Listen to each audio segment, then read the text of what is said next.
SMK Negeri 2 Kendal, kelas 12 TKRO 2. Di sini saya akan mempresentasikan tentang polimer, pengertian polimer, struktur, tata nama, sifat, penggolongan untuk memenuhi US penugasan kimia. Pengertian polimer. Pengertian polimer adalah sebuah makromolekul yang tersusun dari banyak sekali monomer atau molekul kecil yang tergabung melalui proses polimerisasi. Monomer tersebut membentuk ikatan kimia sehingga tercipta molekul raksasa atau makromolekul. Struktur polimer: saat monomer tergabung dalam ikatan kimia membentuk polimer, bentuk atau struktur yang diciptakan bisa beragam, mulai dari linier, bercabang, hingga berikatan silang. Jumlah monomer yang saling berikatan juga bisa mencapai ribuan hingga ratusan ribu monomer. Apa saja struktur polimer yang ada? 1. Polimer linier. Jika monomer saling berikatan satu sama lain dalam bentuk rantai yang lurus dan panjang, maka makromolekul yang dihasilkan akan disebut dengan polimer linier. 2. Polimer bercabang. Ketika ikatan yang dibentuk dari monomer tidak hanya membuat rantai yang lurus, melainkan membentuk beberapa cabang, maka yang terbentuk adalah polimer bercabang. Ketiga, polimer berikatan silang. Monomer dalam berikatan dapat membentuk beberapa rantai yang saling terhubung satu sama lain sehingga membentuk polimer berikatan silang atau cross linking. Jika ikatan antara rantai monomer terhubung dari banyak arah dan membentuk struktur 3 dimensi, maka disebut polimer jaringan. Tata nama polimer. Polimer sendiri dapat dibuat dengan dua reaksi berbeda, yaitu polimerisasi adisi dan polimerisasi kondensasi. Masing-masing dari jenis polimer berdasar pembuatannya tersebut memiliki tata nama atau penamaan yang berbeda-beda pula. Pertama, polimerisasi adisi. Proses polimerisasi adisi adalah pembentukan polimer oleh monomer melalui reaksi kimia adisi atau pemutusan ikatan rangkap dua. Dari sini dapat simpulkan bahwa monomer yang membentuknya pasti memiliki ikatan konvalen rangkap.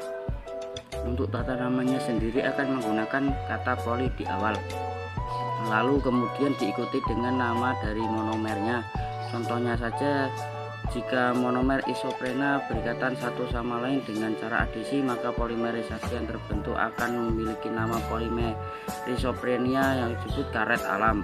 Beberapa contoh lain dari hasil polimerisasi adisi dapat dilihat dari daftar berikut: polivinil klorida PVC, poliprena, polietena, poliestirena, politetrana, politetrafluorotena atau teflon.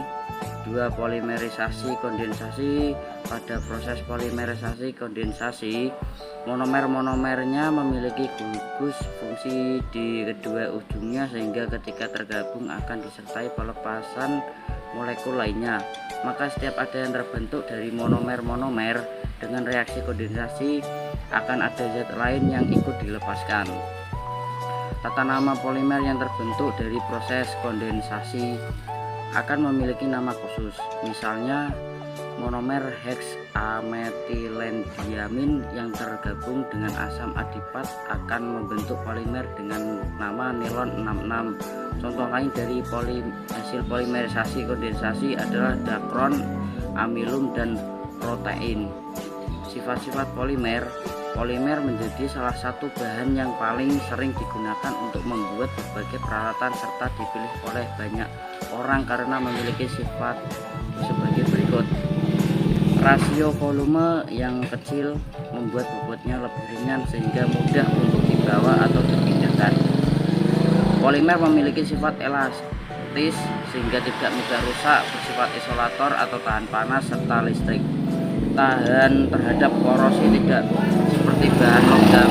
Gaya antar molekul yang ada pada strukturnya membuatnya lebih kuat dan sulit meleleh kecuali rantai memiliki banyak cabang. Penggolongan polimer. Berdasarkan asalnya, polimer dapat digolongkan menjadi beberapa jenis tergantung dari apa yang menjadi pembandingnya. Misalnya saja, jika dilihat dari asalnya, maka dapat terbagi menjadi dua, yaitu Satu, polimer alam sesuai dengan namanya. Polimer jenis ini terbentuk secara alami atau terdapat di alam secara natural. Contohnya adalah protein, selulosa, amilum, hingga karet alam.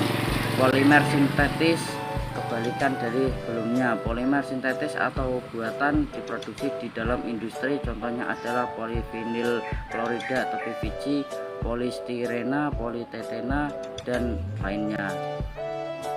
Berdasarkan monomer yang menyusun, sedangkan jika dilihat dari jenis monomer yang menyusunnya, maka polimer dibagi menjadi dua, yaitu pertama homopolimer. Jika monomer yang membentuk sebuah polimer merupakan monomer yang sejenis, maka akan terbentuk homopolimer seperti poliisoprena, polistirena, dan lain sebagainya. Kedua, polimer apabila terbentuk dari monomer yang berbeda jenisnya, maka akan terbentuk copolimer semisal dacron, nilon 66, dan lain sebagainya. Berdasarkan sifat terhadap panas, terakhir polimer juga bisa digolongkan berdasarkan sifatnya terhadap panas, yaitu menjadi sebagai berikut. 3. Polimer termoplast. Jika polimer melunak saat dipanaskan maka disebut dengan termoplast. Polimer jenis ini dapat didaur ulang, contohnya saja PVC, polivinil klorida. 4. Polimer thermosetting. Polimer jenis thermosetting adalah yang tidak bisa didaur ulang karena pada proses pemanasan keduanya tidak akan membuatnya lunak. Contoh dari jenis thermosetting ini adalah melamin dan juga bakelit. Sekian dari saya. Wassalamualaikum warahmatullahi wabarakatuh.